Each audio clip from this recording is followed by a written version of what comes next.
की स्टार्टिंग में हम यहाँ पर शाह को देखते हैं जो कि अपने होश में आई होती है, लेकिन वो नॉर्मल बेड पर नहीं, ना कि जमीन पर, ना कि रास्ते पर, वो यहाँ पर असल में कॉफिन से उठती है। एंड यहाँ पर वो अपने आप को कॉफिन में पाकर हैरान हो जाती है, जिसके बाद में यहाँ पर वो अपने मैजिकल पावर्स का यूज करती है। एंड यहाँ पर उसे पता चलता है कि शैन फैमिली ने उसका फायदा उठाने की कोशिश की है। एंड असल में यहाँ पर शाह को एमनेसिया है, जिस चीज का शैन फैमिली ने फायदा उठाया। एंड यहाँ पर तो वो लोग उसे थप्पड़ मारकर घर से बाहर निकाल भी देते हैं। एंड आज यहाँ पर उसका फ्यूनरल जो होता है, फिर यहाँ पर वो ठान लेती है कि वो शैन फैमिली से बदला लेकर ही रहेगी कि आखिर उन्होंने उसे एक नॉर्मल लड़के समझ कर रखा है। जिसके बाद में यहाँ पर वो अपने मैजिकल पावर्स का इस्तेमाल करती है एंड शैन फैमिली के घर का लोकेशन पता कर लेती है। बस इतना ही नहीं, यहाँ पर एक स्टाफ होता है जो कि उसे कॉफिन से बाहर आता देख घबरा जाता है एंड उसे लग रहा होता है कि वो एक भूत बन चुकी है। बट यहाँ पर वो स्टाफ को गौर से देखती है एंड कहती है कि लगता है यहाँ में तुम्हारी मम्मा बहुत ही ज्यादा बीमार है एंड वो कुछ महीनों से होश में भी नहीं आई है, तो फिर तुम्हारे घर पर यहाँ पर लेफ्ट साइड में नॉर्थ ईस्ट की तरफ एक प्लांट होगा, उसे हटा देना। इतना बोलकर वो वहाँ से चली जाती है, जहाँ पर वो स्टाफ अपनी वाइफ को कॉल करता है और अपनी मम्मा की हेल्थ के बारे में पूछने लग जाता है। उसकी वाइफ का कहना तो बस यही था कि मॉम अभी भी सेम हालत में है, यहाँ पर उनके उठने के कोई चांसेस नहीं नजर आ रहे। तब यहाँ पर वो स्टाफ अपनी वाइफ से नॉर्थ ईस्ट की तरफ कुछ प्लांट है वो पूछने लग जाता है। एंड यहाँ पर सचमुच नॉर्थ ईस्ट की तरफ एक प्लांट होता है, जहाँ पर वो स्टाफ अपनी वाइफ को वो प्लांट फेंक देने के लिए कहता है। एंड इसे कुछ समय बाद उसकी वाइफ का कॉल उससे आ जाता है, जहाँ पर वो उसे बताती है कि मॉम जिंदा हो चुकी है, यानी कि वो होश में आ गई है और वो बिल्कुल ठीक है। ये बात को सुनकर यहाँ पर स्टाफ को यकीन हो जाता है कि वो लड़की यहाँ पर उसे जो भी कुछ बोल कर गई थी वो सब कुछ सच हो रहा है।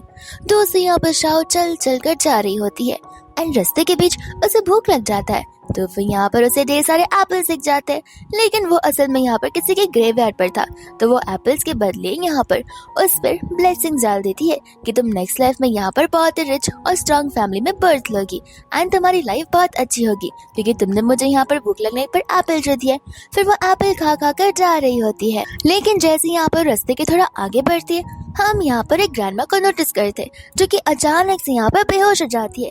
जिसके बाद में शाह यहाँ पर उन्हें चेकअप करने लगती है। शाह को पता चलता है कि ग्रैंडमा तो कुछ ज्यादा ही रिच पर्सन है, लेकिन यहाँ पर उनके सर पे ब्लैक मैजिक किया गया है, जिस इलनेस की वजह से वो अभी के अभी यहाँ पर मर सकती है। लेकिन यहाँ पर वो शाह से टकराई है, तो शाह तो इसकी मदद जरूर करके रहेगी। जिसके बाद में यहाँ पर वो ग्रैंडमा को ठीक कर देती है। ग्रैंडमा को यहाँ पर होश में आने लगती है, लेकिन यहाँ पर वो शाह को बस पीछे से देख पाती है। इतने में यहाँ पर उनके सारे गार्ड्स आ जाते हैं, जो उन्हें लेकर जाने लग जाते हैं। एंड ग्रैंडमा यहाँ पर उस इंसान का पता लगाने के लिए कहती है जिनकी जान उन्होंने बचाई है, एंड यहाँ पर वो उन्हें 10 बिलियन का रिवॉर्ड भी देंगी। इसके बाद में यहाँ पर मौसम अचानक से बहुत ज्यादा खराब होने लग जाता है एंड हम यहाँ पर मास्टर गोंग को देखते हैं, जो कि उस मौसम को देखकर यहाँ पर फॉर्च्यून देखने के लिए रेडी हो जाते हैं। साथ साथ यहाँ पर उनका छोटा स्टूडेंट भी आ जाता है, जो कि उनसे पूछ रहा था कि आखिर आज मौसम इतना ज्यादा कैसे खराब है। जिसके बाद में यहाँ पर वो बताने लग जाता है कि मौसम खराब तो जरूर है, लेकिन हमारे लिए नहीं, किसी और के लिए। यहाँ पर उस छोटे से स्टूडेंट को कुछ समझ नहीं आता एंड यहाँ पर मास्टर गोंग बताने लग जाते कि शाह को अपनी लाइफ के बारे में एक बार फिर से सब कुछ याद आ गया है, जहाँ पर उसने शैन फैमिली के लिए क्या कुछ नहीं किया है। और अगर शैन फैमिली उस पोजीशन में पहुंची है तो सिर्फ और सिर्फ शाह की वजह से, वरना वो न जाने अब कहाँ पर होती। लेकिन अब यहाँ पर शाह को उन्होंने कुछ ज्यादा ही हल्के में ले लिया है उनकी फेक डॉटर की वजह से। एंड यहाँ पर शाह के साथ उन्होंने बहुत अत्याचार भी किया है। लेकिन अब यहाँ पर शाह जा रही है उनसे वो सब कुछ छीनने के लिए, जो कि यहाँ पर शाह ने उन्हें दिया हुआ था। उनका छोटा स्टूडेंट भी बोलने लग जाता है कि हाँ मास्टर, ये तो एकदम सही बात है। किसकी हिम्मत हुई जो यहाँ पर हमारी सिस्टर शाह को ऐसा बिहेव करने की कोशिश किया। इसके बाद में हम यहाँ पर शाह को देखते, जहाँ पर वो अपनी फैमिली मेंबर्स के साथ में होती है, यानी कि शैन फैमिली के साथ में। एंड यहाँ पर उसके 4 भाई भी होते, जहाँ पर उन सभी के ऊपर इल्जाम लगा हुआ था कि यहाँ पर शाह ने उस प्रीशियस नेकलेस को चुरा लिया। शाह यहाँ पर उन्हें समझा रही होती है कि आखिर वो प्रीशियस नेकलेस में क्यों ही चुराऊंगी। एंड यहाँ पर डेजी अपना नाटक करना शुरू कर देती है, ये बोलते कि जाने दीजिए मॉम, लगता है यहाँ पर शाह मुझ पर ब्लेम लगाना चाहती है। आपको तो पता ही है वो नेकलेस हमारी फैमिली के लिए कितना ज्यादा प्रीशियस है, and as a good biological daughter वो नेकलेस यहाँ पर मुझे ही मिलना चाहिए। वो सभी के सभी यहाँ पर अम्ब्रेला में खड़े होते हैं, लेकिन बेचारी शाह को इतना भिगा देते हैं कि बेचारी ढंग से बोल तक नहीं पा रही थी। उसका एक भाई यहाँ पर उसे जबरदस्ती उस नेकलेस के बारे में पूछने लग जाता है, जहाँ पर शाओ बार बार वो ही बोल रही थी कि उसे उस नेकलेस के बारे में कुछ भी नहीं पता है। यहाँ पर ना ही उसकी मॉम और ना ही उनमें से एक भी भाई उसकी बातों पर यकीन करने के लिए रेडी थे। शाओ कहते कि तुम क्या चाहते हो, मैं यहाँ पर अपनी जान दे दूं, तब जाकर यहाँ पर तुम्हें मेरी बातों पर यकीन होगा क्या। और यहाँ पर सभी के सभी भाई वही कह रहे थे कि हाँ एक काम करो, तुम सचमुच मर जाओ, क्योंकि यहाँ पर जब से तुम हमारी जिंदगी में आई हो तब से हमारी जिंदगी और भी ज्यादा खराब होती जा रही है। और तुम्हारी वजह से देखो कितने सारे प्रॉब्लम क्रिएट हो रहे हैं। और ऐसा बस एक भाई नहीं बल्कि वो चारों भाई, और यहाँ तक कि उसकी मम्मा भी सेम बात बोलती है। जहाँ पर शाओ भी गुस्से में आकर उस स्टोन के पास चली जाती है एंड अपना सर बड़े जोर से उसे टकरा देती है, जिस वजह से वो वहीं पर बेहोश हो जाती है। सबसे बड़ा भाई आकर यहाँ पर चेक करने लग जाता है एंड यहाँ पर उसे समझ आता है कि शाओ की तो सांसें चल ही नहीं रही है, जिससे ये बात सुनकर सभी लोग हैरान हो जाते और घबरा जाते। बट यहाँ पर डेजी को तो यही चाहिए था। डेजी अपना नाटक वापस से शुरू कर देती है कि माफ कर देना मॉम और भाई, ये सब कुछ मेरी वजह से हो रहा है, आप लोग मुझे भी मार दो, मेरी वजह से सिस्टर की यहाँ पर जान चली गई है। बट उसकी मॉम यहाँ पर डेजी को समझाती है कि बेटा ये सब तुम्हारी वजह से नहीं हो रहा, ये सब कुछ खुद शाओ ने अपने आप के लिए किया है, और ऐसे भी इतनी बारिश हो रही है, पैर फिसल कर वो नीचे गिर गई होगी, जिस वजह से ये सब हो रहा होगा। एंड यहाँ पर उनमें से किसी को भी उसकी डेथ का दुख नहीं था। वो लोग बस इतना चाहते थे कि जल्द से जल्द हम उसे लेकर यहाँ पर उसका फ्यूनरल कर ले, ताकि ज्यादा टाइम तक उसकी बॉडी हमारे यहाँ पर ना रहे, वरना यहाँ पर हमारी फैमिली को बहुत गंदा बैड लक लग सकता है। एंड यहाँ पर वो सभी लोग होते हैं फ्यूनरल हॉल में, जहाँ पर हमारी शाओ उस कॉफिन के अंदर होती है। एंड यहाँ पर उसकी फैमिली तो वहाँ पर 10 सेकंड भी नहीं रुकती, वहाँ से जाने लग जाती है। एंड हम यहाँ पर वही स्टाफ को देखते हैं जो कि इन सभी से कह रहा था कि आप लोग जा कहाँ पर है, फ्यूनरल का प्रोसेस अभी तक खत्म नहीं हुआ है एंड यहाँ पर अभी तक एशेस आए नहीं है, आखिर एशेस को वापस लेने कौन आएगा। यहाँ पर वो फैमिली में से सभी लोग बोल देते कि देखो इसे कूड़ेदान में डाल देना, एशेस का हम घर पर रखकर क्या ही करेंगे, तो कचरे में फेंक देना वही बेहतर होगा। उनकी बात को सुनकर यहाँ पर वो स्टाफ हैरान हो जाता है एंड यहाँ पर शाओ के सभी फैमिली मेंबर्स वहाँ से चले जाते, जहाँ पर वो उसकी कॉफिन को बंद कर रहा था। एंड यहाँ पर उसे मरी हुई शाओ के लिए बहुत ज्यादा ही बुरा लग रहा होता है, लेकिन जैसे ही यहाँ से वो जाने लग जाता है उसे कॉफिन में से यहाँ पर आवाज आई जा रही थी एंड तभी यहाँ पर वो कॉफिन का दरवाजा अपने आप ओपन हो जाता है एंड उसके अंदर से हमारी शाओ उठ जाती है। तो ऐसे होती है हमारे शाओ का रीबर्थ। इसके बाद में हमारी शाओ यहाँ पर पहुंच जाती है अपने मास्टर गॉन्ग के पास, जहाँ पर वो मास्टर गॉन्ग को देखकर बहुत खुश होती है एंड वो नन्हा मुन्ना सा सुदन शाओ को देखकर बहुत खुश हो जाता है और उसे ग्रीट करने लग जाता है और उसे वेलकम भी करता है। दोस्तों हम यहाँ पर देखते हैं शैन फैमिली को, जो कि यहाँ पर बड़े मजे से बैठकर वो लोग आराम से कॉफी पी रहे होते और चाय पी रहे होते। इतने में यहाँ पर डेजी बोले बनने का नाटक वापस से शुरू कर देती है और उन सभी से कहती है कि आपको नहीं लगता हमें जाकर यहाँ पर शाओ के एशेस को कलेक्ट कर लेना चाहिए, एटलीस्ट मरते वक्त तो हमें यहाँ पर उसे पीस देना चाहिए। बट यहाँ पर आंटी और सभी के सभी भाई गुस्से में आ जाते, ये कहते हुए कि कोई जरूरत नहीं है, तुम्हें पता नहीं है क्या डेजी वो कितनी बदतमीजी से तुम्हारे साथ व्यवहार क्या करती थी और तुम्हारी चीजों को चुराया करती थी। बट डेजी तुम सच में बहुत काइंडफुल पर्सन हो जो उसके लिए इतना ज्यादा सोच रही है। अगर शाओ यहाँ पर होती तो वो तुम्हारे लिए इतना बिल्कुल नहीं सोचती, तो फिर अब तुम्हें भी यहाँ पर उसके बारे में ज्यादा कुछ नहीं सोचना चाहिए। अच्छा हुआ वो वहाँ से चली गई, और अब ऐसे भी तुम यहाँ पर पूरे शैन फैमिली की इकलौती बेटी बन गई हो, तो फिर सोचो कि यहाँ पर तुम्हारी लाइफ में कितनी ज्यादा अपॉर्चुनिटीज आ गई है। इतने में वहाँ पर उनका असिस्टेंट दौड़ता हुआ आता है एंड यहाँ पर वेयर हाउस यानी कि उस फैक्ट्री के स्टोर रूम के बारे में बताने लग जाता है कि सभी के सभी स्टॉक्स यहाँ पर खराब हो चुके हैं एंड हमारा सेलिंग प्राइस डिक्रीज होता जा रहा है, जिस वजह से हमारा एक प्रोडक्ट पूरा का पूरा बैन होने लग गया है। इस बात को सुनकर यहाँ पर वो सभी लोग हैरान हो जाते, क्योंकि कल तक तो वो प्रोडक्ट बड़ी तेजी से बिक रहा था एंड यहाँ पर उसमें से प्रॉफिट तो इन्हें बहुत ज्यादा मिल रहा था। इतनी में हम यहाँ पर स्टाफ को आपस में बात करते हुए सुनते हैं, जहाँ पर स्टाफ शाओ के बारे में बात कर रहे थे और शैन फैमिली के बारे में, कि यहाँ पर हमें लगता है कि शाओ इस शैन फैमिली का लकी स्टार थी, क्योंकि शैन फैमिली के ऊपर हमेशा से ब्लैक मैजिक होता आया है। बट यहाँ पर शाओ लकी स्टार बनकर आई थी, जिस वजह से उनकी फैमिली में ढेर सारी इम्प्रूवमेंट आई है। लेकिन यहाँ पर मैडम शाओ के जाते ही फैमिली पर वापस से काला बादल छा चुका है। इस बात को सुनकर यहाँ पर वो भाई नाराज हो जाते हैं, जहाँ पर वो चिल्लाकर स्टाफ को कुछ भी ऐरी गहरी बातें करने से मना करने लग जाते। ये कहते कि शाओ और लकी स्टार वो हमारी सबसे बैड लक थी एंड बाद में यहाँ से वन स्टाफ को जाने के लिए बोल देता है। इतने में यहाँ पर वो लोग सोचने लग जाते कि आखिर अचानक से ऐसा कैसे हो सकता है, जहाँ पर दोस्त सर तीनों भाई को भी यहाँ पर अपनी अपनी कंपनी से कॉल आ जाता है, जहाँ पर वो तीनों एक साथ न्यूज को सुनकर हैरान हो जाते, क्योंकि इन तीनों को यहाँ पर जॉब से टर्मिनेट कर दिया जाता है। जिनमें से एक का कॉन्सर्ट था वो भी कैंसिल कर उसे इस म्यूजिक इंडस्ट्री से बैन कर दिया जाता है। यहाँ पर चारों के चारों भाई को समझ नहीं आता कि आखिर संकट हम पर एक साथ एक टाइम पर कैसे गिर सकते। इतने में यहाँ पर आंटी उन स्टाफ्स की बातों को याद करने लग जाती है, जहाँ पर उन स्टाफ्स के अकॉर्डिंग शाह ही उनका लकी चार्म थी। तो फिर यहाँ पर वो सोच रही होती है कि कहीं स्टाफ्स की कभी बात सच तो नहीं है कि सचमुच यहाँ पर शाह हमारी लकी चार्म बनकर हमारे पास आई है। जिसके बाद में यहाँ पर डेज़ी अपना नाटक शुरू कर देती है, ये कहते हुए कि लगता है यहाँ पर शाह की आत्मा को शांति नहीं मिली है एंड वो सब यहाँ पर उस नेकलेस की वजह से करी है एंड जानबूझ पर हम पर संकट डाले जा रही है।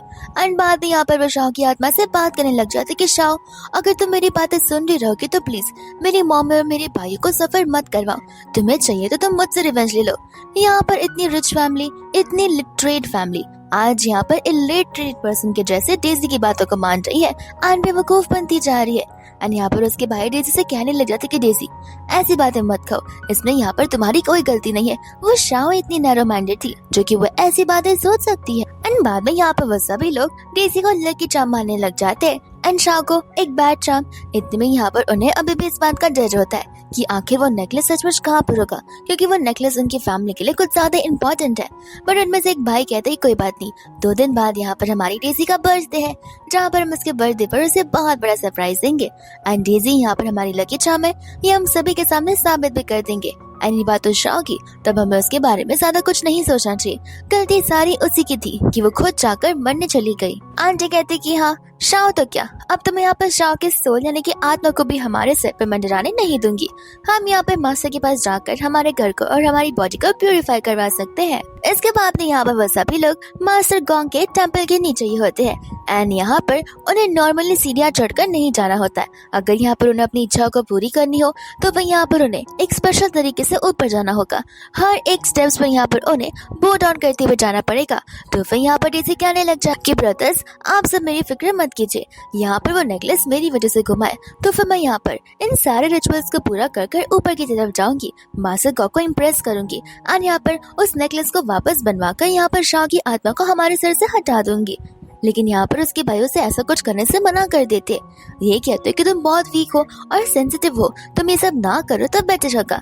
बट यहाँ पर वो ठहरी ड्रामेबाज वापस यहाँ पर वो बड़बड़ाना शुरू कर देती, कोई बात नहीं भैया, अगर मेरी जान भी चली जाएगी तो फिर मैं यहाँ पर आप लोगों के लिए, मेरी मॉम के लिए कुछ भी करने के लिए रेडी हूँ।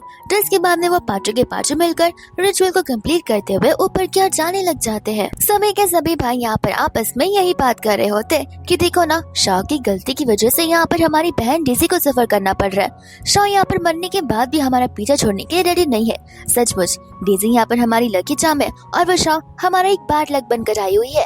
फिर बाद में यहाँ पर फाइनली वो लोग उस टेम्पल के टॉप पर पहुंच जाते हैं, जहाँ पर उन्हें सबसे पहले मास्टर गोंग की स्टूडेंट से मिलना होगा, जो कि और नहीं बल्कि हमारी शाह ही होती है। लेकिन यहाँ पर उसके सामने एक पार्टीशन लगा हुआ होता है, जहाँ पर वो लोग उसे देख तो नहीं पाएंगे बल्कि हाँ उसकी बातों को जरूर सुन पाएंगे। शाह को यहाँ पर सेंस हो जाता है कि शैन फैमिली यहाँ पर आई है। इतने में हम यहाँ पर उस छोटे से स्टूडेंट को देखते हैं, जो कि उन सभी से कह रहा होता है कि हमारे मास्टर गोंग यहाँ पर ध्यान लगा रहे हैं, तो फिर आप उन्हें डिस्टर्ब नहीं कर सकते, बट यहाँ पर आप उनके असिस्टेंट से जरूर बात कर सकते हैं। इतना कहकर वो वहाँ से चला जाता है, जहाँ पर डेज़ी भोले बनकर कहने लग जाती है कि मैं बस इतना चाहती हूँ कि हमारी फैमिली के सर से उस शाह का साया हमेशा हमेशा के लिए हट जाए, भले ही मुझे यहाँ पर अपनी लाइफ को डेंजर में क्यों ना डालना हो, लेकिन मैं ये चीज कर रहूंगी। और यहाँ पर वो गिरने का नाटक करने लग जाती है, जहाँ पर सभी भाई उसकी फिक्र करने लग जाते हैं। वो कहते कोई बात नहीं, बस यहाँ पर मेरे पैर थोड़े से वीक पड़ गए हैं। जिसके बाद में एक एक भाई कर यहाँ पर शाह की बहुत बुराइयां करने लग जाते कि शाह बहुत नोटोरियस और इविल पर्सन थी। जब वो यहाँ पर जिंदा थी उसने हमने यहाँ पर फैमिली को बहुत ज्यादा सताया हुआ है और हमारी फैमिली को बहुत परेशान किया है, और ये बनने के बाद भी यहाँ पर उसका साया हमें नहीं छोड़ रहा है। तो हम चाहते कि यहाँ पर मास्टर गोंग हमारी मदद करे उसका साया हमारे सर से निकालने के लिए। शाह यहाँ पर उनकी बातों को सुनकर बहुत ही ज्यादा अफसोस कर रही होती है, क्योंकि उन सभी की आंखों पर अभी तक पट्टी बंधी हुई थी। फिर बाद में हमें यहाँ पर थोड़ा सा फ्लैशबैक का सीन दिखाया जाता है, जहाँ पर शाह और मास्टर गोंग आपस में बात कर रहे होते हैं। मास्टर कॉन्ग यहाँ पर शाओ को बस यही कहते कि देखो, तुम जो भी कुछ कर लो, तुम्हारा फेथ एंड यहाँ पर उस फैमिली का फेथ तुम्हारी डेस्टिनी के साथ में कनेक्टेड है। जब तक तुम उस फैमिली के साथ में हो तब तक उस फैमिली का भला होगा, लेकिन अगर तुम नहीं हो तो उस फैमिली पर अभी भी काले बादल मंडराते रहेंगे एंड तुम उस चीज को ब्रेक डाउन नहीं कर सकती हो। फिर हम वापस से यहाँ पर प्रेजेंट में आ जाते हैं, जहाँ पर शाओ जान लेती है कि वो कुछ भी कर कर उसका और उस फैमिली का ब्रेक डाउन करवा कर रहेगी। एंड यहाँ पर वो उनसे कहते कि ठीक है, वो यहाँ पर एक वीक बाद माउंटेन से सिटी आ जाऊंगी तुम्हारे घर पर उन सारी चीजों को सॉल्व करने के लिए, जहाँ पर सभी भाई बहुत खुश हो जाते। बट यहाँ पर इस आवाज को सुनकर डेजी थोड़ा सा डाउट करने लग जाती है कि मुझे ये आवाज थोड़ी सी सुनी सुनी सी क्यों लग रही है, बट उसे लग रहा था कि वो तो बस उसका एक ओवर थिंकिंग होगा। इसके बाद में हम यहाँ पर शाओ को देखते हैं बहुत ही ट्रेडिशनल कपड़े में आ जाती है और यहाँ पर उसका फेस इतने ध्यान से नजर तो नहीं आता, बट वो दिखने में अभी भी उतनी ही ब्यूटीफुल लग रही थी। दूसरों में यहाँ पर देखते हैं कि वो लोग यहाँ पर डेजी के बर्थडे को सेलिब्रेट कर रहे थे, जिस दिन यहाँ पर आज तो शाओ का भी बर्थडे था, बट यहाँ पर उसके बर्थडे के बारे में किसी को कुछ याद भी नहीं था। दूसरा यहाँ पर डेजी उन सभी से कह रही होती है कि मैंने यहाँ पर एक मास्टर को बुलाया हुआ है जो कि यहाँ पर हम सभी की बॉडी को प्योर कर सकते हैं और हम सभी को हील कर सकते हैं। जिसके बाद में यहाँ पर वो बहरूपिया कुछ रिचुअल्स को फॉलो करता है एंड लेकिन यहाँ पर वो बस नाटक करना होता है और अपना नाटक खत्म होने के बाद वो सभी को बताने लग जाता है कि शाओ सचमुच यहाँ पर एक अनलकी स्टार थी। अच्छा हुआ कि यहाँ पर आप लोगों ने उसे अपने घर से धक्के मारकर बाहर निकाल दिया, वरना यहाँ पर आपका पूरा घर डिस्ट्रॉय हो सकता था। लेकिन आपको टेंशन लेने की जरूरत नहीं है, आपकी बेटी डेजी अब यहाँ पर आ चुकी है जो कि आप सभी का लकी स्टार बनकर आई हुई है। तो फिर यहाँ पर ये आपकी लाइफ को एक बार फिर से इतने अच्छे से टर्न ऑन करेगी कि सभी लोग यहाँ पर आपकी उन्नति और प्रगति को देखते रह जाएंगे। तो यहाँ पर शाओ उनकी सारी बातें सुन रही होती है, जिसके बाद में यहाँ पर सभी भाई यही कंप्लेन करे जा रहे थे कि देखा, हमें तो पहले से पता था कि वो हमारी अनलकी स्टार है। अच्छा हुआ मॉम कि हमने यहाँ पर उस पर विश्वास नहीं किया। यहाँ पर वो हर टाइम सिर्फ और सिर्फ डेजी को ब्लेम करती रहती है एंड बाद में यहाँ पर वो लोग मास्टर से रिक्वेस्ट करने लग जाते उनके ऊपर बेस बढ़ाने के लिए एंड बाद में यहाँ पर अपने मिथ को शुरू कर देते। दोस्तों यहाँ पर हम देखते हैं शाओ को, जहाँ पर उस बर्थडे केक को देखकर उसे अपने बर्थडे की याद आ रही थी जो कि यहाँ पर उसका 18th बर्थडे हुआ करता था। एंड शाओ यहाँ पर केक के साथ बैठकर सभी घर वालों का इंतजार कर रही होती है। इतने में वहाँ पर उसके सभी घर वाले आ जाते हैं, यानी कि उसकी मॉम, उसके चारों भाई और डेजी भी। जहाँ पर उसकी मम्मा को नहीं चाहिए था कि डेजी का बर्थडे बहुत ज्यादा ही बड़े टाइप से सेलिब्रेट किया जाए क्योंकि डेजी यहाँ पर थक सकती है, बट यहाँ पर उनके भाइयों का बस यही कहना था कि डेजी अब यहाँ पर 18 साल की होने वाली है जो कि लीगल एज होता है, तो फिर हमें तो हमारी बहन के लिए एक शानदार पार्टी को ऑर्गेनाइज करना ही होगा। तो यहाँ पर वो सभी लोग उन्हें गिफ्ट देने लग जाते हैं एंड यहाँ पर वो लोग उसका गिफ्ट ओपन करने के लिए जा रहे होते। जैसे यहाँ पर शाओ अपने भाइयों को रोकने वाली थी, उसका बड़ा भाई कह देता कि देखो, मेरे पास फिलहाल टाइम नहीं है, रात को मैं फ्री रहूंगा तो कुछ बात करनी है तब कर सकते हैं। एंड वो लोग वहाँ से चले जाते, जहाँ पर उनमें से किसी को भी शाओ का बर्थडे याद होता ही नहीं है। वापस से हम यहाँ पर प्रेजेंट में आ जाते, जहाँ पर शाओ को 100% पता होता है कि वही उनकी बायोलॉजिकल बेटी है और वो जो डेजी है वो तो रियल नहीं बल्कि फेक डॉटर है। एंड दोस्तों यहाँ पर वो सभी लोग बर्थडे को सेलिब्रेट कर रहे होते, जहाँ पर वो लोग डेजी को कैंडल ब्लो करने के लिए बोलते। जैसे यहाँ पर डेजी फूंक मारती है, कैंडल अनब्लो तो होता है, लेकिन इसके बाद में वो वापस से जल जाता है क्योंकि यहाँ पर शाओ ये सब कर रही होती है और ऐसा एक बार नहीं, दो बार नहीं, बल्कि 3-4 बार हो जाता है, जहाँ पर सभी लोग हैरान हो जाते। डेजी कहती कि मुझे अभी याद आ रहा है कि आज तो मेरी सिस्टर शाओ का भी तो बर्थडे है, तो फिर मुझे लगता है वो जानबूझकर ये सब कर रही है ताकि हमें यहाँ पर वो परेशान कर पाए। फिर यहाँ पर वो पाखंडी बोलने लग जाता है, कोई बात नहीं, मैं अभी चेक करता हूँ। एंड वो ऐसा एक्ट कर रहा था कि जैसे शाओ ये सब कर रही है। शाओ आज के इतने अच्छे दिन में दुविधा डालना चाहती है, जहाँ पर शाओ कहती है कि ठीक है, तुम्हें दुविधा चाहिए, अभी मैं यहाँ पर तुम सभी को दुविधा देती हूँ। जिसके बाद में यहाँ पर वो अपनी पावर्स का इस्तेमाल करती है एंड हम यहाँ पर शाओ को देखते जिसकी आंखों से तक खून आ रहा होता है एंड वो एकदम भूतों जैसी लग रही थी। सभी लोग यहाँ पर उसे देखकर घबरा जाते हैं, खासकर डेजी, क्योंकि डेजी तो यहाँ पर बस ऐसे ही सभी को डराने के लिए भूतों की बात कर रही थी। उसे सचमुच यकीन नहीं हो रहा था कि वो सचमुच हमारा पीछा कर रही है। जिसके बाद में यहाँ पर वो सभी लोग उस पाखंडी से मदद मांगने लग जाते हैं एंड वो था राइट टूटा पर्सन। यहाँ पर वो बेहोश होने का नाटक करने लग जाता है। सभी लोग बाद में यहाँ पर उस लेडी को ढूंढने लग जाते हैं, यानी कि शाह को। बट यहाँ पर वो उन्हें आसपास नजर नहीं आती। इतने में यहाँ पर डेज़ी के कंधों पर किसी चुड़ैल का हाथ आ जाता है, जो कि किसी और का नहीं बल्कि शाह का ही होता है। लेकिन यहाँ पर अचानक से लाइट्स ऑन हो जाती है एंड डेज़ी तो यहाँ पर बेहोश ही होने वाली थी डर के मारे। एंड बाद में यहाँ पर वो सब कुछ नॉर्मल हो जाता है, क्योंकि यहाँ पर वो सभी लोग देख लेते हैं एक लड़की को, जो कि हमारी शाह होती है। शाह यहाँ पर बताने लग जाती है कि मैं मास्टर गोंग की डिसाइबल हूँ, यानी कि स्टूडेंट जिससे तुम लोग उस दिन मिलने के लाए थे। सभी लोग यहाँ पर उसे देखकर बहुत हैरान और खुश हो जाते कि देखा, तुम्हारे आने की वजह से यहाँ पर वो भूत सचमुच भाग गई है। एंड सभी लोग बाद में यहाँ पर स्टूडेंट की तारीफ करने लग जाते हैं। जिसके बाद में यहाँ पर शाह कैलकुलेट करने लग जाती है एंड कहती है कि हाँ, तुम पर यहाँ पर नेगेटिव एनर्जी छाई हुई है, लेकिन वो कोई आत्मा नहीं है बल्कि वो एक पर्सन है। ये बात को सुनकर यहाँ पर वो सभी लोग हैरान हो जाते हैं और बताने लग जाते हैं कि वो एक पर्सन नहीं हो सकती है, क्योंकि इस पर्सन की डेथ ऑलरेडी हो चुकी है। फिर यहाँ पर वो सभी लोग घबरा रहे होते कि कहीं उसकी आत्मा किसी ह्यूमन बॉडी के अंदर तो नहीं चली गई है ना। एंड बाद में यहाँ पर शाह को उस दिन के बारे में याद आने लग जाता है जिस दिन यहाँ पर उसकी डेथ हुई थी। एंड यहाँ पर वो रॉन्गफुल सोल, वो रॉन्गफुल पर्सन कोई और नहीं बल्कि डेज़ी ही होती है, जो कि यहाँ पर जानबूझकर उस पर इल्जाम लगाने की कोशिश कर रही थी और उसी की वजह से उसकी डेथ हो गई थी। इसके बाद में यहाँ पर शाह सभी को बताने लग जाती है कि नहीं, ऐसी तो कोई बात नहीं है। आप लोग यहाँ पर जिस लड़की के बारे में बात कर रहे हैं वो तो एकदम की प्योर सोल थी। सभी लोग बाद में यहाँ पर हैरान हो जाते हैं। शाह ये तक बताती है कि उसने यहाँ पर अपने आप को डर की वजह से नहीं मारा है एंड यहाँ पर उसकी हत्या की गई है। सभी लोग यहाँ पर हैरान हो जाते हैं एंड यहाँ पर आए हुए गेस्ट आपस से बात कर रहे होते कि हमने तो सुना था कि शाह ने यहाँ पर उस नेकलेस को चुराया था। घबराहट के मारे पनिशमेंट ना मिले, इस वजह से यहाँ पर वो अपना सर पत्थर से पटकने लग गई थी और इस वजह से उसकी मौत हो गई थी। सभी के सभी लोग यहाँ पर हैरान हो जाते हैं। जिसके बाद में यहाँ पर आंटी डेज़ी से पूछने लग जाती है कि अगर शाह ने उस नेकलेस को नहीं चुराया होगा तो फिर आखिर वो कौन होगा जिसके पास वो नेकलेस होगा। क्या हमने सचमुच यहाँ पर शाह पर इल्जाम लगाकर गलत काम किया है? क्या सचमुच यहाँ पर हम सभी लोगों से गलती हो गई है? डेज़ी बाद में यहाँ पर कहने लग जाते कि आप सभी को तो पता ही है और आप सभी की आंखों के सामने तो ये सब हुआ था। एंड यहाँ पर वो स्पार्किंग को इशारा करती है, जहाँ पर वो सारा का सारा ब्लेम उस स्टूडेंट यानी कि शाह पर लगाने लग जाता है कि ये लड़की झूठ बोल रही है, ये मास्टर गोंग की स्टूडेंट हो ही नहीं सकती है। अगर वो होती तो ऐसे अनाप शनाप बातें करती नहीं। मेरी थ्योरीज और इसकी थ्योरी बिल्कुल अलग है। जिसके बाद में वो सभी लोग यहाँ पर शाह को पाखंडी मानने लग जाते हैं एंड यहाँ पर ये कह रहे होते कि तुम तो यहाँ पर झूठ बोल रही हो, तुम तो मास्टर गोंग के स्टूडेंट भी नहीं हो और तुम बस यहाँ पर हमसे पैसे ठगने के लिए आए हो और कुछ भी नहीं। शाह कहते कि लगता है आप लोगों को यहाँ पर मुझ पर भरोसा नहीं है। एंड बात यहाँ पर वो अपनी मैजिकल पावर्स का यूज कर एक रिंग को बनाती है, जो कि एक ट्रांसपेरेंट पानी का झलक बन जाता है। एंड इसमें यहाँ पर फ्लैशबैक का सीन दिखाया जाया था कि डेज़ी ने यहाँ पर जानबूझकर उस नेकलेस को चुराकर अपने ड्रॉवर के अंदर छुपा दिया था एंड सभी से झूठ बोला था। सभी लोग इस चीज को देखकर हैरान हो जाते। डेज़ी कहते कि इसकी बातों पर यकीन मत कीजिए, ये बस एक छलावा है। लेकिन शाह कहते कि रुकिए, मैं अभी आपको बताती हूँ। एंड बाद में यहाँ पर वो उस नेकलेस को मैग्नेट की तरह अपने हाथों के यहाँ पर सक कर लेती है, जो कि यहाँ पर डेज़ी के रूम से बाहर निकलता है। सभी लोग यहाँ पर इस चीज को देखकर हैरान हो जाते हैं एंड आंटी को यहाँ पर बहुत बुरा लगने लग जाता है। सभी भाई अब यहाँ पर डेज़ी के ऊपर इल्जाम लगाने लग जाते हैं कि आखिर तुमने शाह के साथ ऐसा क्यों किया। साथ साथ आंटी भी यहाँ पर डेज़ी को यही कह रही होती है कि हम सभी को लग रहा था कि शाह ने उस नेकलेस को चुराया, इस वजह से हमने यहाँ पर उसे क्या कुछ नहीं कह दिया। अब सचमुच हम यहाँ पर उसकी मौत के जिम्मेदार बन चुके हैं। एंड सभी भाई यहाँ पर डेज़ी से पूछने लग जाते कि आखिर वो नेकलेस तुम्हारे यहाँ पर क्या कर रहा था। तो फिर यहाँ पर वो वापस से शाह के ऊपर इल्जाम लगा देती है।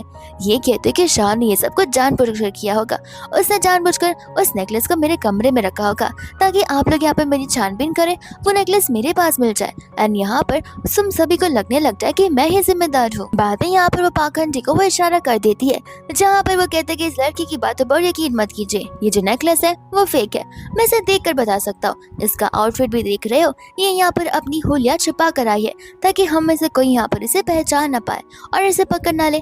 शाह कहती कि लगता है तुम सभी को यकीन नहीं हो रहा है, तो फिर शाह यहाँ पर तुम्हें बताएगी। एंड यहाँ पर वो लाइट्स को ऑफ कर देती है अपनी पावर्स का इस्तेमाल कर कर। लाइट्स बंद होते ही यहाँ पर सभी के सभी लोग डरने लग जाते हैं, लेकिन ज्यादातर यहाँ पर वो पाखंड नहीं डर जाते हैं। शाह कहती कि लगता है मुझे सबसे पहले यहाँ पर तुम्हारा गेम बजाना पड़ेगा। एंड यहाँ पर डर के मारे वो सभी से माफी मांगने लग जाता है। एंड यहाँ पर वो डेजी की पोल को खोल देता है कि माफ कीजिएगा, मैं यहाँ पर कोई भी तांत्रिक वांत्रिक नहीं हूँ, मुझे यहाँ पर इस लड़की ने हायर किया है, इस डेजी ने मुझे यहाँ पर ये सारा नाटक करने के लिए बोला था। एंड इतना कहती यहाँ पर वो बेहोश हो जाता है। एंड बाद में यहाँ पर शाह लाइट्स को ऑन कर देती है, जहाँ पर आंटी डेजी को चिल्लाने लग जाती है। डेजी कहती कि उस इंसान की बातों पर भरोसा मत कीजिए, हो सकता है उसके अंदर यहाँ पर शाह का भूत आ गया हो और शाह का भूत ही ये सब बोल रहा हो। आखिर मॉम आप ही बताइए, मैं आपके साथ ऐसा क्यों करूंगी, मैं इतने सालों से आप लोगों के साथ में रह रही हूँ। शाह यहाँ पर अपनी पूरी कोशिश कर रही है ताकि वो सभी के सामने ये प्रूव कर पाए कि वो लकी स्टार है और मैं बैड स्टार हूँ। आपको तो पता ही है कि मैं ऐसे बिल्कुल नहीं हूँ। शाह यहाँ पर कहते कोई बात नहीं डेजी, आखिर कब तक तुम प्रिटेंड करती रहोगी कि तुम लकी स्टार हो। माँ ने यहाँ पर उन सभी को वो नेकलेस बताने लग जाती है एंड कहती है कि मुझसे अच्छा आप सभी लोग जानते होंगे कि आखिर ये नेकलेस किस काम का है और कैसे इस्तेमाल किया जाता है। तो यहाँ पर वो बड़ा भाई बताने लग जाता है कि ये नेकलेस हमें यहाँ पर मास्टर गॉन्ग ने दिया था ताकि हम यहाँ पर लकी स्टार और डिजास्टर स्टार के बीच का फर्क पता कर सके। अगर हम यहाँ पर किसी के ब्लड को हल्का सा टच करते और अगर ब्लैक लाइट्स आई तो इसका मतलब ये है कि वो डिजास्टर स्टार है, लेकिन अगर रेड लाइट्स या कोई और लाइट आए तो इसका मतलब ये है कि वही हमारा लकी स्टार है। शाह कहते कि ठीक है डेजी, तो फिर अब तुम यहाँ पर इस नेकलेस के ऊपर अपना ब्लड डालोगी। बट यहाँ पर डेजी मना करने लग जाते ये कहते हुए कि मुझे यहाँ पर बहुत डर लगता है इन चीजों से, आखिर मैं अपने ब्लड को कैसे बाहर निकाल सकती हूँ बिना अपने आप को डरती है। जिसके बाद में तुरंत यहाँ पर शाह उसके पास आ जाती है एंड उसका ब्लड यहाँ पर उस नेकलेस के ऊपर पोर करने लगती है, जिसके अंदर से यहाँ पर ब्लैक वाले लाइट्स बाहर निकलते। ये देखकर यहाँ पर सभी लोग हैरान हो जाते हैं। यहाँ पर उन्हें यकीन आ जाता है कि यहाँ पर डेजी उनका डिजास्टर स्टार है एंड सभी लोग यहाँ पर डेजी पर चिल्लाने लग जाते। डेजी कहती कि मुझ पर चिल्लाना बंद करो, तुम सभी लोग ये जानबूझकर कर रहे हो, आखिर ये नेकलेस ये चीज कैसे डिसाइड कर सकता है। एंड गुस्से में आकर वो यहाँ पर शाह के आई मास्क को निकाल देती है, जिस वजह से यहाँ पर शाह के हाथों में भी खून निकलने लग जाता है। एंड जैसे यहाँ पर वो खून उस नेकलेस पर पड़ता है, यहाँ पर वो नेकलेस में से रेड कलर की स्मोक निकलने लग जाती है और इस चीज को देखकर यहाँ पर वो सभी लोग समझ जाते हैं कि वही उनका लकी स्टार है। जैसे यहाँ पर वो पलटती है, आंटी हैरान हो जाती है, कहती कि तुम यहाँ पर कैसे हो, इसका मतलब ये है कि तुम अभी भी यहाँ पर जिंदा हो। शाह यहाँ पर सभी से कहने लग जाती है कि अब तो यहाँ पर आप सभी लोगों की आंखों के सामने सारी सच्चाई आ ही गई होगी।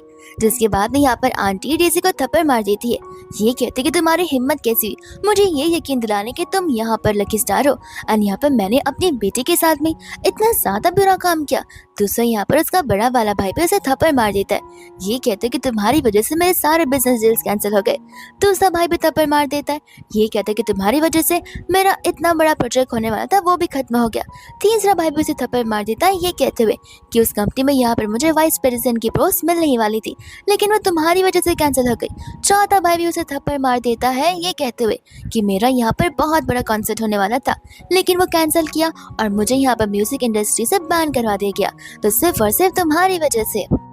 बाद में यहाँ पर आंटी जो है शाह से माफी मांगने लग जाती है एंड यहाँ पर उसे घर पर वापस बुला रही होती है, बट यहाँ पर शाह मना कर देती है। लेकिन इतने में यहाँ पर मिस्टर गू की फैमिली से कोई तो आ जाता है एंड यहाँ पर गू की फैमिली ने इस फैमिली की बेटी के लिए गिफ्ट लाया होता है जो कि यहाँ पर असल में शाह के लिए होता है। बट यहाँ पर वो लोग पूछने लग जाते हैं कि आखिर इतने सारे तोहफे क्यों। तब यहाँ पर वो स्टाफ बताने लग जाता है कि यहाँ पर मैडम गू की जान आपकी बेटी ने बचाई हुई है, इसलिए हम यहाँ पर उसके लिए इतने सारे गिफ्ट्स लेकर आए हैं। जिसके बाद यहाँ पर सभी लोग डीसी की तारीफ कर रहे होते। डीसी कहते कि देखा मैं तुम सभी लोगों से कहा था ना कि मैं एक लकी स्टार हूँ और यहाँ पर मेरी वजह से कितनी सारी अच्छी चीजें हो रही है, मैंने यहाँ पर मैडम गू की जान को तक बचाया है। फिर सभी लोग यहाँ पर सोचने पड़ जाते कि लेकिन अगर यहाँ पर तुम यहाँ पर अच्छी स्टार हो तो फिर यहाँ पर वो नेकलेस ब्लैक क्यों टर्न हो गया। जिसके बाद यहाँ पर वो नेकलेस को उठाने लग जाती है एंड कहती है कि शाह ने यहाँ पर छोटी मोटी ट्रिक्स का इस्तेमाल कर आप सभी को बेवकूफ बनाया, उसे जानबूझकर ये सब कुछ किया होगा कि मेरा ब्लड पड़ेगा तो फिर यहाँ पर ब्लैक हो जाएगा और उसका तो फिर रेड, ताकि यहाँ पर आप सभी को यकीन हो जाए। शाह तुम इतना ज्यादा नीचे गिर सकती हो, मुझे इस बारे में बिल्कुल पता नहीं था।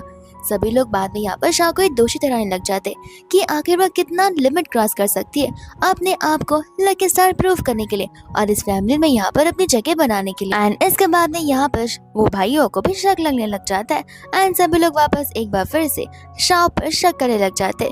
शाह कहते कि तुम सब के सब सचमुच गवार हो, यहाँ पर सारे के सारे स्टेटमेंट्स प्रूफ तुम्हारे सामने है, लेकिन अभी भी यहाँ पर तुम्हें डीसी की बातों पर यकीन करना है। फिर इतने में यहाँ पर वो स्टाफ बताने लग जाता है कि घबराइए नहीं, हमें यहाँ पर रियल पर्सन का पता चल जाएगा।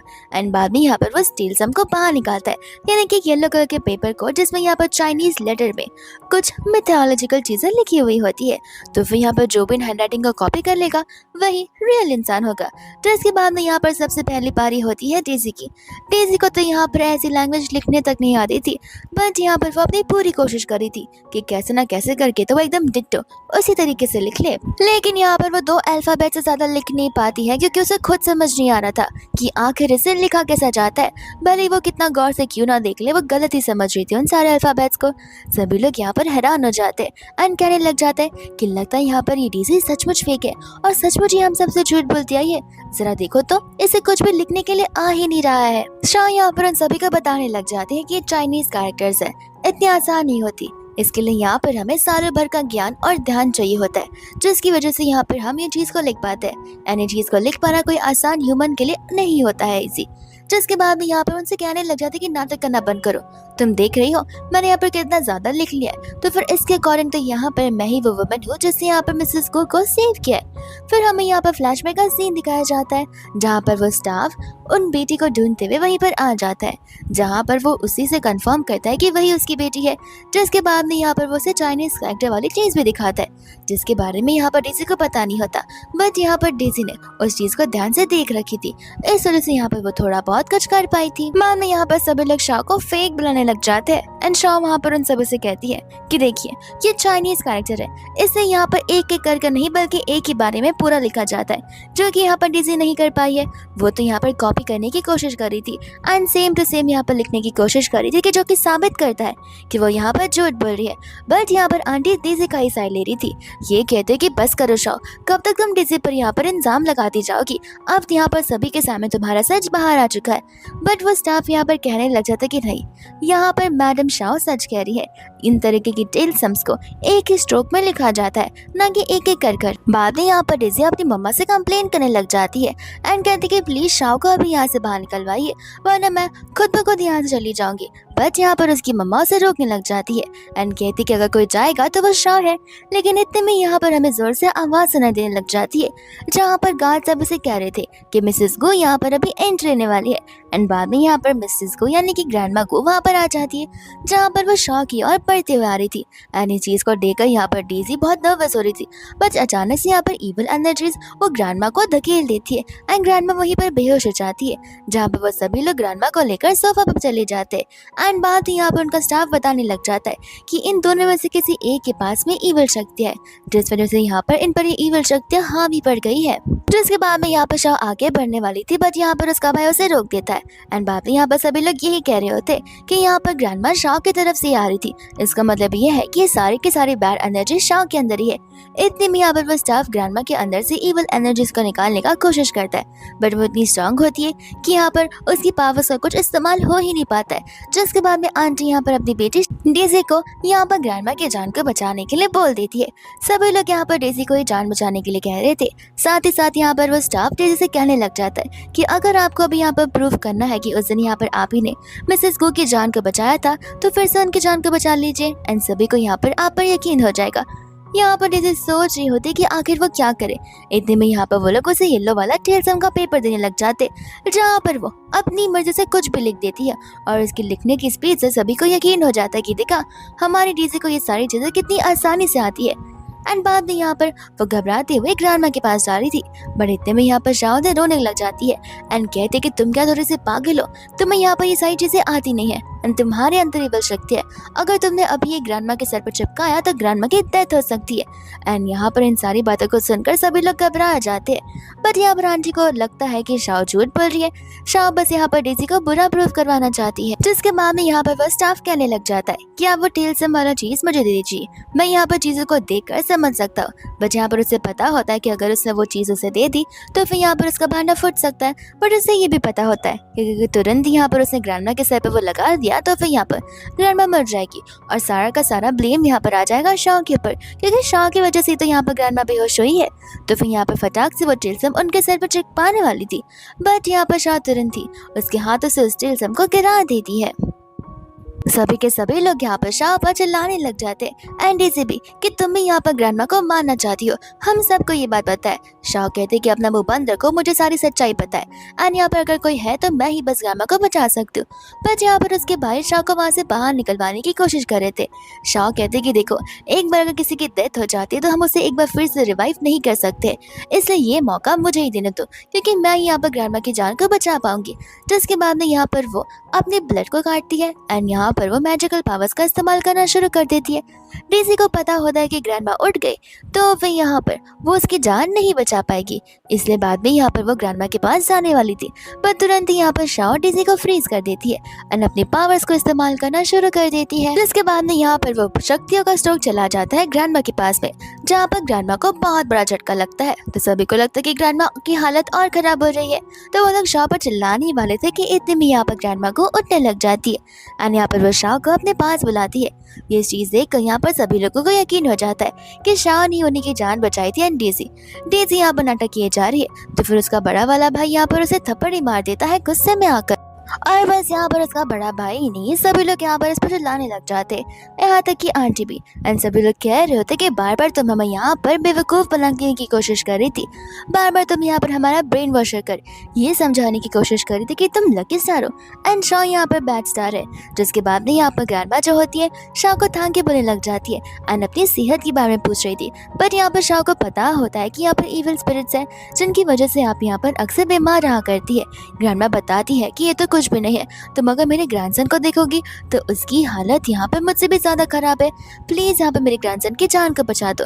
एंड बाद में यहाँ पर शाह राजी हो जाती है, जहाँ पर वो लोग उसके घर पर जाने लग जाते हैं। जिसके बाद में यहाँ पर शाह और ग्रैंडमा उसी घर के बाहर आ जाते हैं एंड बाहर से यहाँ पर हमारी शाह सारे के सारे इविल स्पिरिट्स को देख पा रही थी एंड बाद में यहाँ पर वो ग्रैंडमा को उसे अंदर लेकर चलने के लिए बोलती है एंड बाद में यहाँ पर अंदर आने पर शाह को समझ आ जाता है कि सारे के सारी इविल स्पिरिट्स जो है वो सेकंड फ्लोर पर है, तो फिर वो लोग उस और जाने के लिए बढ़ जाते हैं।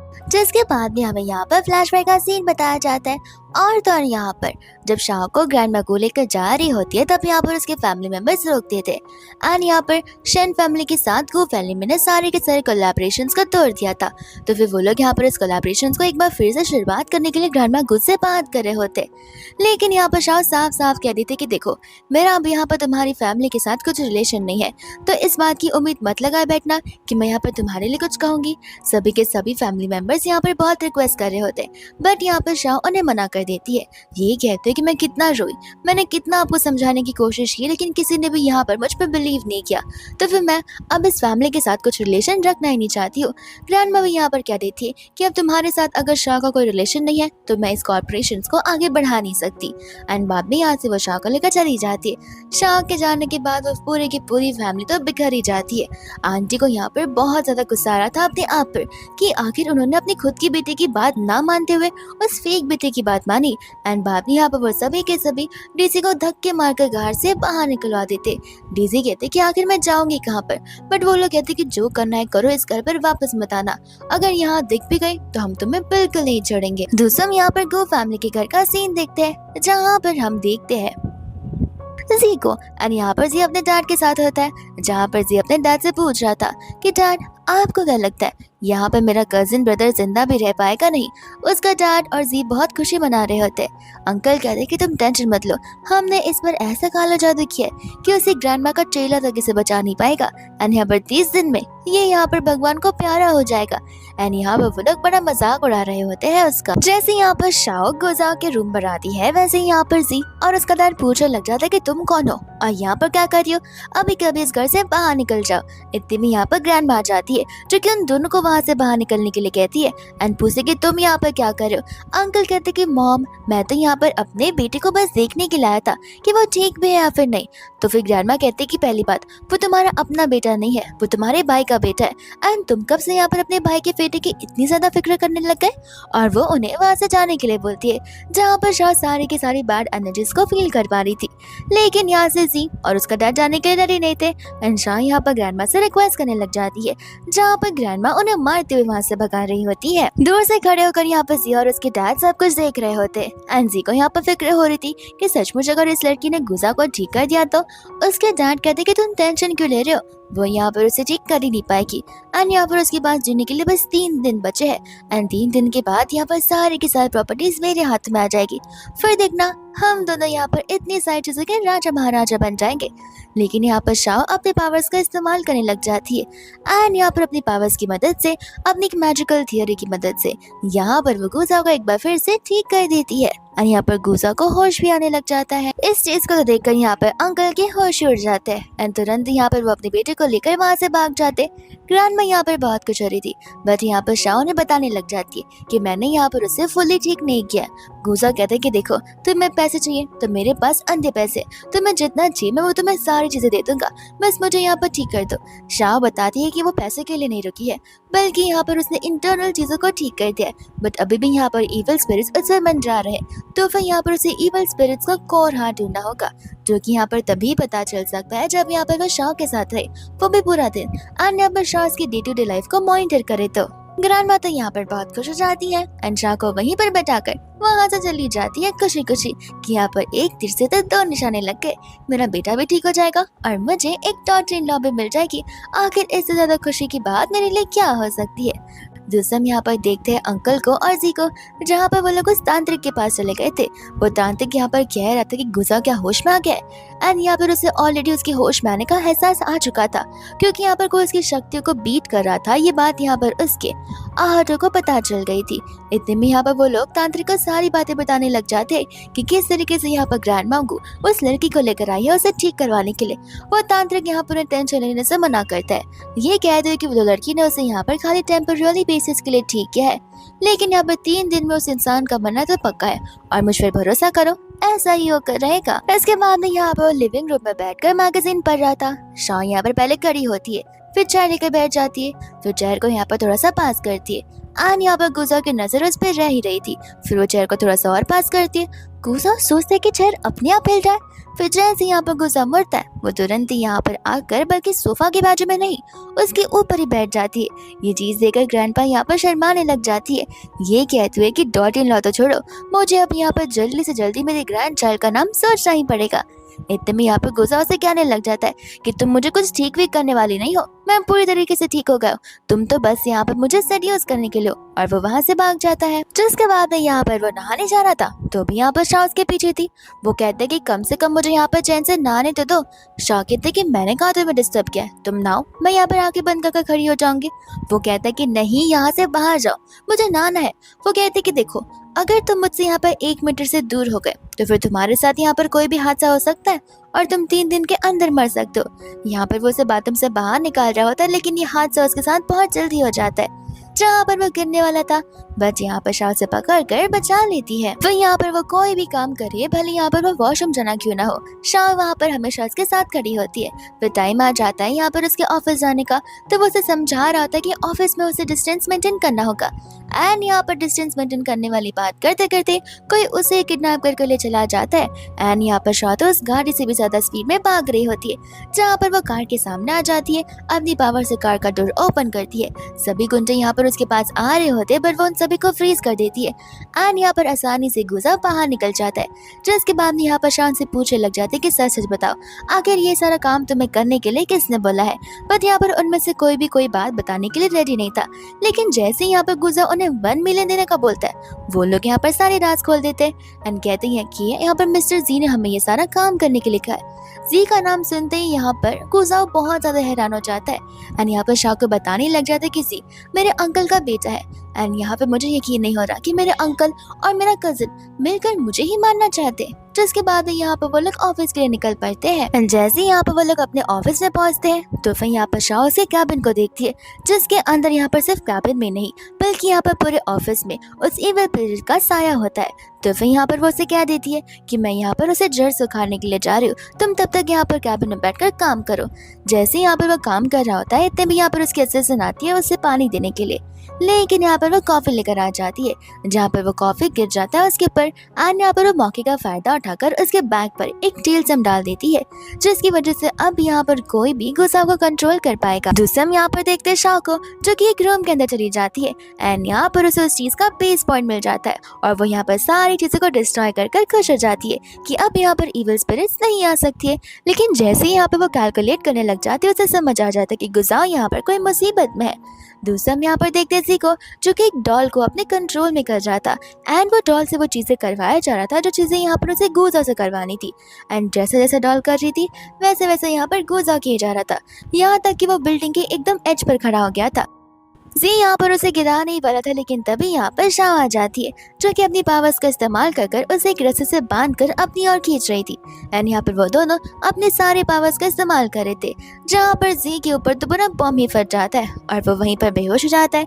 दूसरा यहाँ पर हमारा गुजा गिरने वाला था, बट यहाँ पर शाह आकर उसे पकड़ लेती है एंड उनके बीच एक बहुत रोमांटिक सा मोमेंट क्रिएट हो जाता है। और इस रोमांटिक के मोमेंट के साथ साथ उनके बीच एक्सीडेंटल किस भी हो जाता है, जिसके बाद में यहाँ पर शाह बैठकर फोन यूज करना सीख रही थी एंड इतने में यहाँ पर आ जाता है गुजा उसके लिए तोहफा लेकर। ये कहते कि ये मुझे रास्ते पर मिल गया।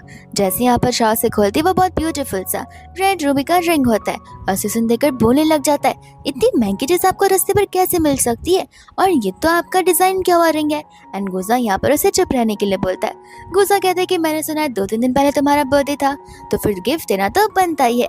एंड यहाँ पर गिफ्ट को देखकर यहाँ पर शाह को अपने भाइयों की और अपनी मम्मा की याद आने लग जाती है और अपने 18 बर्थडे के बारे में यहाँ पर उसे याद आता है, जहाँ पर किसी को भी उसका बर्थडे याद तक नहीं था, ना ही उस समय और ना ही इस समय। इसके बाद हम यहाँ पर ज़ीक और उसके डैड को देखते हैं, जहाँ पर वो अपने डैड को जाकर सारी बातें बताने लग जाता है। उसके डैड कहते हैं कि टेंशन मत लो, यहाँ पर कंपनी में बोर्ड ऑफ डायरेक्टर्स की मीटिंग हेल्ड होगी एंड देखना सभी लोग यहाँ पर हमारा साइड लेंगे एंड सबसे ज्यादा शेयर्स यहाँ पर मिस्टर वैंग के पास है, तो फिर यहाँ पर वो जिसे भी वोट देंगे वही यहाँ पर काबिल होगा इस कंपनी का ओनर बनने के लिए। फिर बाद में हम यहाँ पर उस कंपनी के कॉन्फ्रेंस में आ जाते हैं, जहाँ पर सभी लोग शाह को वहाँ से बाहर जाने के लिए कह रहे थे, बट गुजा यहाँ पर साफ साफ कह देता है कि वो मेरी बॉडीगार्ड है और वो यहाँ से बाहर कहीं नहीं जाएगी। किसी को भी यहाँ पर शाह की ताकत पर बिलीव नहीं होता, जहाँ पर जैसे ही शाह किसी एक को एक उंगली से उठा लेती है सभी लोग यहाँ पर उस पर बिलीव करने लग जाते हैं। बाद में यहाँ पर बोर्ड ऑफ डायरेक्टर्स की मीटिंग की शुरुआत हो जाती है एंड मिस्टर वैंग का वोट यहाँ पर जाता है जी को, जहाँ पर गुजा ने समझाने की पूरी कोशिश कर रहा था और तब यहाँ पर शाह कहने लग जाती है कि आपका बेटा ठीक नहीं है एंड बहुत जल्दी यहाँ पर उसकी डेथ होने वाली है। इस बात को सुनकर यहाँ पर उसे शाह के ऊपर गुस्सा आ जाता है कि वो बस यहाँ पर ऊट पटांग सी बातें बोल रही है। लेकिन जैसे यहाँ पर उसे उसकी वाइफ का कॉल आता है, वो सभी लोग यहाँ पर तुरंत ही उसे घर पर दौड़ पड़ते हैं एंड जैसे हम यहाँ पर उनके बेटे को देखते हैं, वो बहुत ज्यादा ओल्ड पर्सन लग रहा था। बाद में यहाँ पर अंकल अपनी वाइफ से सब कुछ पूछने लग जाते हैं, जहाँ पर उनकी वाइफ बताती है कि यहाँ पर मेरा बेटा खुशी खुशी आज सुबह घर आया था अपनी गर्लफ्रेंड को लेकर एंड यहाँ पर तो उसकी गर्लफ्रेंड भी मौजूद होती है।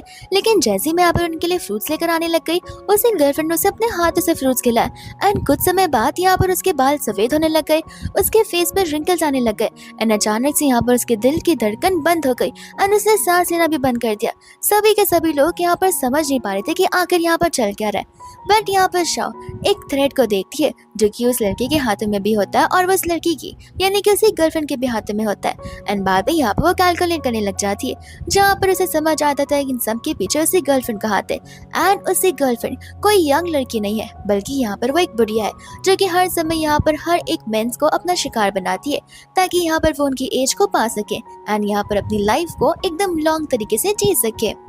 बाद में यहाँ पर वो अपनी पावर्स का इस्तेमाल करने लग जाती है, जहाँ पर उनका बेटा ठीक हो जाता है। यहाँ पर उसकी गर्लफ्रेंड की रियल फेस सभी के सामने आ जाती है। उसकी गर्लफ्रेंड यहाँ पर उसे चाकू से मारने वाली थी, लेकिन यहाँ पर शाह उस बूढ़ी औरत को अपने कंट्रोल में कर लेती है। इतने में यहाँ पर एक और लेडी होती है जो कि बोर्ड ऑफ डायरेक्टर्स में से एक होती है एंड यहाँ पर वो शाह से भी मदद मांगने लग जाती है, क्योंकि यहाँ पर उसके और उसके हस्बैंड की शादी को 20 साल के ऊपर हो गया, लेकिन अभी तक यहाँ पर वो एक चाइल्ड को बर्थ नहीं दे पा रही है। लेकिन यहाँ पर आंटी में कुछ प्रॉब्लम नहीं थी, प्रॉब्लम यहाँ पर उनके हस्बैंड में थी, जहाँ पर उनके हस्बैंड को नहीं चाहिए था कि वो लोग यहाँ पर कभी भी बेबीज करे, क्योंकि बेबीज को रखना यहाँ पर ढेर सारी प्रॉब्लम्स क्रिएट करना है। एंड यहाँ पर वो अपनी वाइफ के साथ ही अकेला रहना चाहता था। जिसके बाद में यहाँ पर वो लोग अंकल के घर पर चले जाते, जहाँ पर अंकल और आंटी में झगड़ा होने लग जाता है। अंकल यहाँ पर फाइनली कह ही देते कि मैं सब कुछ यहाँ पर तुम्हारे लिए कर रहा हूँ। आंटी बोलती कि मुझ पर ब्लेम डालना बंद करो, मुझे पता है तुम जानबूझकर ये सब बोल रहे हो। बट यहाँ पर शाह ने जगने से मना करती है एंड कहती कि देखिए ये सब कुछ यहाँ पर हस्बैंड आपके लिए कर रहे। एंड यहाँ पर आंटी को एक क्रॉनिकल बीमारी होती है, अगर यहाँ पर उसने किसी बेबी को बर्थ दिया तो वो बीमारी यहाँ पर उस बेबी को भी पास ऑन हो सकती है। इस वजह से यहाँ पर अंकल नहीं चाहते कि यहाँ पर उनकी वाइफ किसी बेबी को बर्थ दे, उस बेबी की भी हालत वो हो जाए और उनकी वाइफ की जान भी खतरे में हो जाए। एंड यहाँ पर वो अपनी वाइफ से कहने लग जाते कि मैं यहाँ पर तुम्हारे साथ जिंदगी भर रह सकता हूँ, लेकिन तुम्हें यहाँ पर स्ट्रगल करता कभी नहीं दे सकता हूँ। एंड यहाँ पर उनके बीच का प्यार और भी ज्यादा बढ़ जाता है। साथ साथ यहाँ पर शाह उन्हें एक नेकलेस देती है जो कि वो उन्हें हमेशा अपने साथ रखने के लिए कहती है। ये कहते कि एक दिन ये बीमारी जरूर चली जाएगी। ज़ेक और उसके डैड का तो यहाँ पर गुस्सा ही बढ़ जाता है कि आखिर शाह यहाँ पर सभी को ठीक करती क्या फिर। जिसके बाद में यहाँ पर वो दोनों घर पर होते हैं। यहाँ पर गुजा को लग रहा था कि वो लोग इंटीमेट होने वाले हैं, पर यहाँ पर शाह के अकॉर्डिंग वो तो बस यहाँ पर उसे ट्रीट करिए। तो फिर गुजा यहाँ पर अपनी शर्ट निकालने लग जाता है। शाह कहते कि ये क्या कर रहे हो, मुझे बस यहाँ पर तुम्हारा हाथ पकड़ कर रखना और कुछ भी नहीं। फिर बाद में यहाँ पर उसे बहुत एम्बैरेसिंग फील होने लग जाता है। नेक्स्ट यहाँ पर वो सभी लोग आए हुए होते हैं एक ऑक्शन वाले में, जहाँ पर ऑक्शन में एक जेमस्टोन था और इस जेमस्टोन को यहाँ पर दिखाया नहीं जा रहा था। असल में यहाँ पर सभी के सभी चीजों पर वो लोग कब्जा रखेंगे एंड यहाँ पर जैसे वो लोग जितना हाई प्राइस देंगे वो चीज उनकी हो जाएगी, लेकिन कपड़ा हटने पर उन्हें पता चलेगा कि वो जेमस्टोन है या फिर कोई प्रीशियस चीज कुछ और है। अंकल और जी यहाँ पर लेकर आए होते हैं उस तांत्रिक को और यहाँ पर शाह के साथ में गुजा आया हुआ था। जिसके बाद में यहाँ पर अचानक से ढेर सारे काले बादल जाने लग जाते हैं एंड यहाँ पर वो तांत्रिक और शाह के बीच में घमासान झगड़ा हो जाने लगता है, क्योंकि यहाँ पर शाह को पता चल गया था कि वो वही इंसान है जो कि यहाँ पर गुजा की लाइफ में काला जादू किए जा रहा है। एंड अब यहाँ पर वो उसके हाथों में आ गया था, जहाँ पर उस तांत्रिक को लग रहा था कि वह शाह से लड़ पाएगा, लेकिन ऐसा बिल्कुल नहीं होता है। उन दोनों में फाइट एकदम बराबर की होती है, लेकिन यहाँ पर शाह की पावर्स इतनी ज्यादा स्ट्रांग होती है कि यहाँ पर वो उसे बेहोश कर देती है। जिसके बाद में यहाँ पर गुजा के ऊपर का जो कर्स है वो हमेशा हमेशा के लिए टूट जाता है, यानी कि अब उसकी लाइफ यहाँ पर सेव हो गई है। एंड यहाँ पर गुजा उसी को और अपने अंकल को हमेशा हमेशा के लिए फैमिली से बाहर निकाल भी देता है। नेक्स्ट यहाँ पर आ जाता है जहाँ पर गुजा और शाह के लिए एक प्रीशियस गिफ्ट लेकर आया हुआ था, ताकि यहाँ पर वो अपनी फीलिंग्स को कन्फेस कर सके और उसे थाम के बोल सके उसकी जान बचाने के लिए। लेकिन इतने में यहाँ पर शाह अपना सारा सामान पैक कर आ जाती है एंड यहाँ से वो जाने लग जाती है। गुस्सा कहते हैं कि लेकिन तुमने मुझसे कहा है ना कि तुम मुझे प्रोटेक्ट करोगी। वो कहते कि अब क्या प्रोटेक्ट करूँ, तुम्हारा कर्ज जो है वो टूट चुका है एंड तुम तो पूरे सेफ हो। एंड बाद में यहाँ से वो जाती है जहाँ पर ग्रैंड माँ गुस्सा से कहते कि जाओ उसका पीछा करो और उसे वापस घर लेकर आओ। जैसे यहाँ पर शाह बाहर जाती है उसके फैमिली मेंबर्स उसे लेने के लिए आ जाते हैं एंड यहाँ पर उनकी फैमिली पे ढेर सारा दुखाया जा रहा था एंड यहाँ पर हर किसी की प्रॉब्लम और भी ज्यादा खराब होती जा रही थी।